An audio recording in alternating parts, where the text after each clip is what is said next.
শেখ হাসিনার রায় যখন পড়ে শোনানো হচ্ছিল, ঠিক সেই সময় রাজধানীর ইন্টারকন্টিনেন্টাল হোটেলে চট্টগ্রাম বন্দর সহ দুটি টার্মিনাল নিয়ে চুক্তি সই হয়ে গেল। চট্টগ্রামের পতেঙ্গায় কর্ণফুলী নদীর তীরে লালদিয়া টার্মিনাল নির্মাণ ও পরিচালনা নিয়ে একটি, এবং ঢাকার অদূরে কেরানীগঞ্জের পানগাঁও নৌ টার্মিনাল পরিচালনার বিষয়ে অন্য চুক্তিটি হয়। চুক্তি সইয়ের ঘটনাটি গণমাধ্যমে চাউর হওয়ার পরপরই এ বিষয়ে উদ্বেগ প্রকাশ করে বাংলাদেশ জামায়াতে ইসলামী ও হেফাজতে ইসলাম।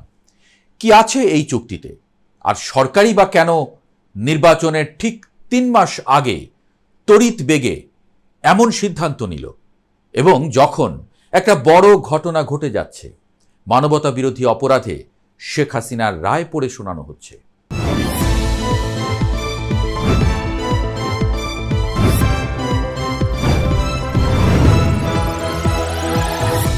চট্টগ্রামের লালদিয়া কন্টেইনার টার্মিনাল এখন থেকে চালাবে ডেনমার্কের মায়ার্স গ্রুপের সহযোগী এপিএম টার্মিনালস। তারা প্রায় ৬,৭০০ কোটি টাকা বিনিয়োগ করছে এবং চুক্তি সইয়ের দিনই বাংলাদেশকে ২৫০ কোটি টাকা দিয়েছে সাইনিং মানি হিসেবে। এই টার্মিনাল বছরে ৮ থেকে ১০ লাখ কন্টেইনার হ্যান্ডলিং করতে পারবে। সরকার প্রতিটি কন্টেইনার থেকে $২১ করে আয় করবে, আর যদি ৮ লাখের বেশি হ্যান্ডলিং হয় তখন প্রতি কন্টেইনারে $২৩ পাবে। অন্যদিকে ঢাকার কেরানীগঞ্জের পানগাঁও নৌ টার্মিনাল পরিচালনার দায়িত্ব পেয়েছে সুইজারল্যান্ডের মেডলগ এসএ। তারা প্রায় ৪৯০ কোটি টাকা বিনিয়োগ করবে এবং ১৮ কোটি টাকা সাইনিং মানি দিয়েছে। এখানে বছরে ১,৬০,০০০ কন্টেইনার উঠানামা হবে এবং প্রতিটি ইউনিট থেকে সরকার ২৫০ টাকা করে আয় করবে। নৌপরিবহন উপদেষ্টা এম শাখাওয়াত হোসেন বলছেন, এই দুটি চুক্তি অন্তর্বর্তী সরকারের বড় অর্জন এবং এসব নিয়ে যাদের সন্দেহ ছিল তা দূর হওয়া উচিত। সোজা বাংলায়, বিদেশি অভিজ্ঞ কোম্পানিগুলো এসে টার্মিনাল চালাবে, সরকার অগ্রিম টাকা পেয়েছে, ভবিষ্যতেও নিয়মিত আয় পাবে, আর বন্দরগুলো আগের চেয়ে দ্রুত এবং আধুনিকভাবে চলবে। তো এই সহজ কথাটা সহজে বুঝতে পারছে না জামায়াত হেফাজতের মতো দলগুলো কিংবা সাধারণ মানুষ।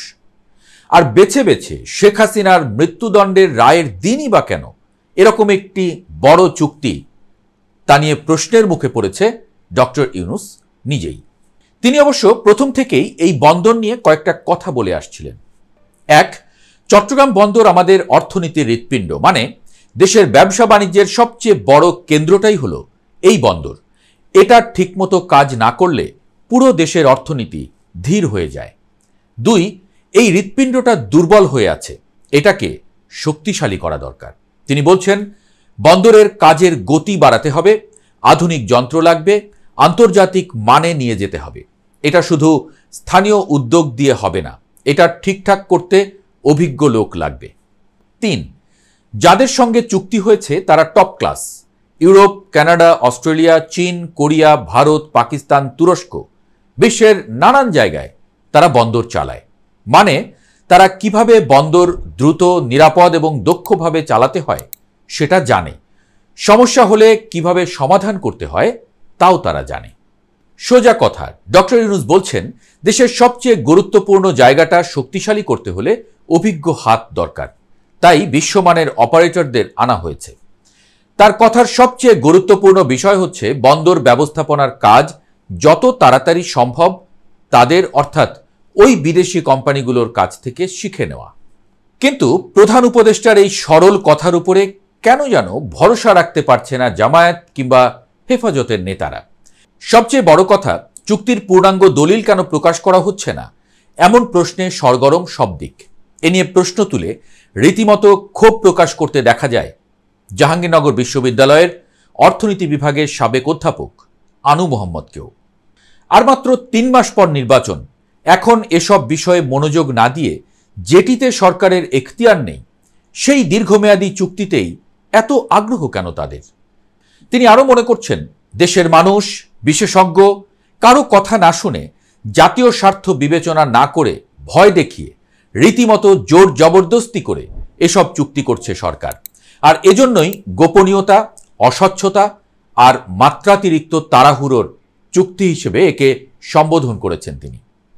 এক ফেসবুক স্ট্যাটাসে তিনি বলেন, গোপনীয়তা, অস্বচ্ছতা আর মাত্রাতিরিক্ত তাড়াহুড়োর মধ্য দিয়ে এই সরকার বিদেশি কোম্পানি আর তাদের দেশি হিটম্যানদের স্বার্থে চট্টগ্রাম বন্দর নিয়ে যেভাবে চুক্তি করছে, তাতে ইতিহাসে এরা বিশ্বাসঘাতক হিসেবেই চিহ্নিত থাকবে।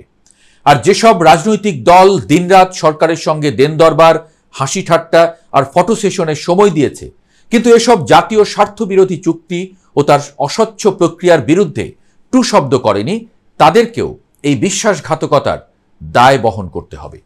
এ বিষয়ে বিএনপির কেন্দ্রীয় কমিটির যুগ্ম সাধারণ সম্পাদক রুহুল কবির রিজভী আহমেদ বলছেন, দেশের নদীবন্দর এবং সমুদ্রবন্দর যদি ক্রমান্বয়ে বিদেশিদের হাতে যেতে থাকে, তাহলে সেটা নিরাপত্তার প্রশ্ন। ডক্টর ইউনূস সাহেবকে বিষয়টি বিবেচনায় নিতে হবে। শেখ হাসিনা যা করেছে সেই কাজ করা যাবে না বলেও হুঁশিয়ারি করতে দেখা যায় তাকে।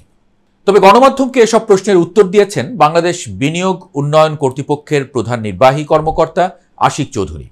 তার মতে, শুধু বাংলাদেশ না, কোনো দেশের সরকারই পিপিপি চুক্তির মূল দলিল জনসম্মুখে প্রকাশ করবে না আইনগত সীমাবদ্ধতার কারণে। আশিক চৌধুরী যখন এসব কথা বলছেন, সেই সময়ে সরকারের এহেন গোপনীয়তার কারণেই অনেক বিশ্লেষক এও বলছেন, শেখ হাসিনা যেমন ভারতকে খুশি রাখতে ও নিজেকে নিরাপদ রাখতে আদানির সঙ্গে চুক্তি করেছিলেন, একইভাবে এই বন্দর চুক্তিতেও হতে পারে বিদেশি শক্তিকে খুশি রাখার চেষ্টা। ইতিহাস ঘেঁটে একটা বিষয় স্পষ্ট, তা হচ্ছে বিদেশিদের খুশি করে কিছুদিন হয়তো টিকে থাকা যায়, কিন্তু এই কৌশল শেষ পর্যন্ত আত্মঘাতী হয়ে ওঠে। আদানির সঙ্গে চুক্তি যেমন হাসিনাকে বাঁচাতে পারেনি, বরং তাকে আরও সন্দেহের মুখে ফেলেছিল। এখন অন্তর্বর্তী সরকারের বন্দর চুক্তি নিয়েও একই ভয় পাচ্ছেন বিশ্লেষকরা। তাছাড়া এর মধ্যে ভূরাজনীতি আর বিদেশি স্বার্থের কোনো খেলা জড়িয়ে আছে কিনা, সেটাও এই মুহূর্তে সবচেয়ে বড় প্রশ্ন। আর এজন্যই ডক্টর ইউনূসকে এখন প্রতিটা পাপ ফেলতে হবে খুব ভেবেচিন্তে, একদম মেপে মেপে। কোনো রকম ভুল করা বা ভুল লোকের হাতে দেশের হৃৎপিণ্ড তুলে দেওয়ার মতো বিলাসিতার সুযোগ এখন আর কারোরই নেই।